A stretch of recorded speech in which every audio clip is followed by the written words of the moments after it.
მოგესალმებით. დღეს ჩვენ ვაჟა ფშაველას ერთ-ერთ უძლიერეს პოემას სტუმარ მასპინძელს ჩაუღრმავდებით. დიახ, თქვენს მიერ მოწოდებული ეს ნაწყვეტები ნამდვილად გვაძლევს საშუალებას, რომ კარგად დავინახოთ მთავარი ხაზი. კი ბატონო, ჩვენი მიზანია უბრალოდ შინაარსის მოყოლა კი არა, არამედ იმ მთავარი კონფლიქტის გააზრება, რომელიც ამ პერსონაჟებს, ფაქტობრივად ანადგურებს.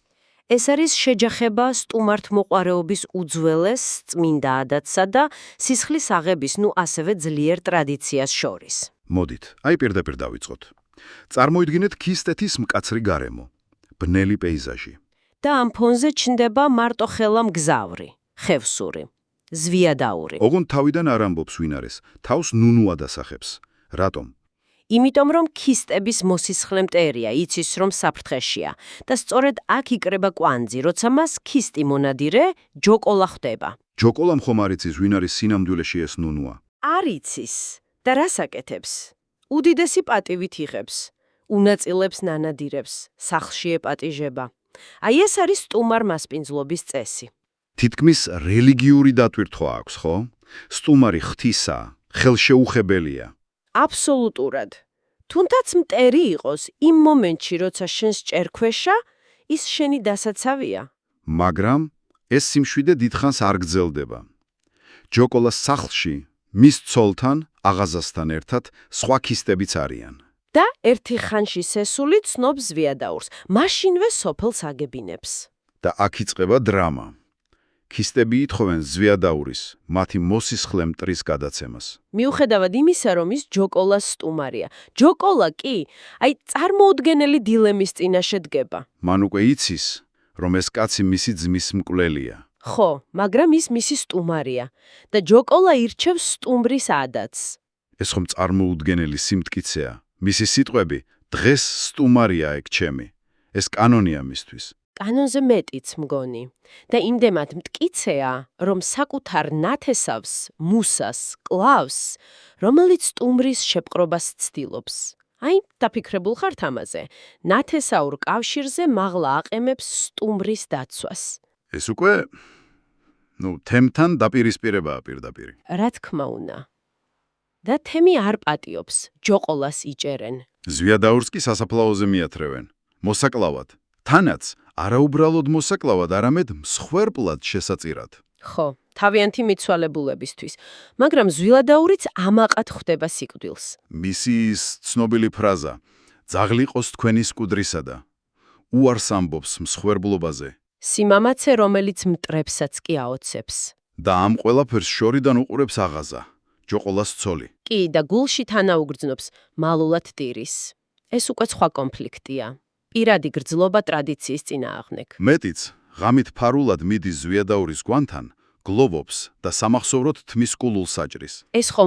ეს ძალიან სარისკოს აქციელია.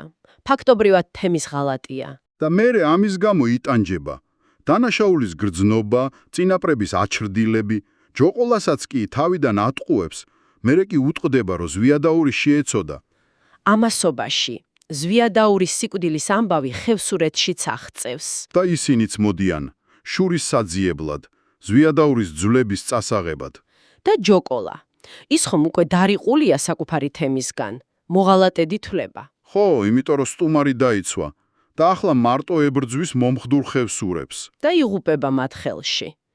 ქისთვისთვის კი, თითქოს სამართალმა პური ჭამა. მან დაარღვია სისხლის აღების კანონი და დაისაჯა. საშინელებაა. თითქოს ორივე კანონი მომაკვდინებელია, როცა ერთმანეთს ეჯახება. გამოსავალი არ არის. არ არის. და აღაზასთვის ეს უკვე საბოლოო დარტყმა. ქმარი მოუკლეს, სოფელმა გარიყა. და ისიც თავს იხრჩობს მდინარეში.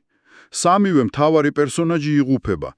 სრული ტრაგედია. თუმცა დასასრული, ეპილოგი, რაღაცნაირად მისტიკურია. ხო, ის ამბავი, რომ იმ კლდეზე, სადაც ჯოკოლა მოკლეს, ღამ-ღამობით თითქოს სამ აჩრდილს ხედავენ. ჯოკოლას, ზვიადაურს და აღაზას. ერთად სხედან, მშვიდად. აღაზა თითქოს მასპინძლობს მათ. თითქოს სიკვდილის შემდეგ აღდგა ის წესი, რომელიც სიცოცხლეში დაირღვა. ან იქნებ იმის ნიშანია, რომ ეს კონფლიქტი, ეს ტრაგედია მიწაზე გადაუჭრელი დარჩა და მხოლოდ იმ ქვეყნად ფოვა რაღაცნაირი ჰარმონია. დიახ, ეს იყო სტუმარმასპინძლის ამბავი მოკლედ. ამბავი, სადაც ღირსება, შურის ძიება, სტუმართმოყვარეობა, ეს უძველესი კოდექსები ერთმანეთს შეეჯახა და ტრაგედია დაატრიალა. ვნახეთ ჯოკოლას ზვიადაურისა და აღაზას ბედი, ამ შეურიგებელი წესების ქარცეცხლში. და ბოლოს მოდით დავსვათ კითხვა თქვენთვის, ჩვენი მსმენელისთვის. კი ბატონო. აი ჯოკოლას მაგალითი, ან თუნდაც აღაზას თანაგრძნობა. რას გვეუბნება ეს პოემა იმაზე, თუ რა ხდება, როცა ტრადიციის, ადათის მკაცრი კანონი პირისპირ ეჯახება ადამიანის პირად სინდის, მის ადამიანურ გრძნობებს. რამდენად მნიშვნელოვანია ეს უნივერსალური ღირებულებები, თუნდაც ისინი ეწინააღმდეგობოდეს საზოგადოების უძველეს დაწერილ თუ დაუწერილ წესებს. ამაზე დაფიქრება მგონი დღესაც ძალიან აქტუალურია.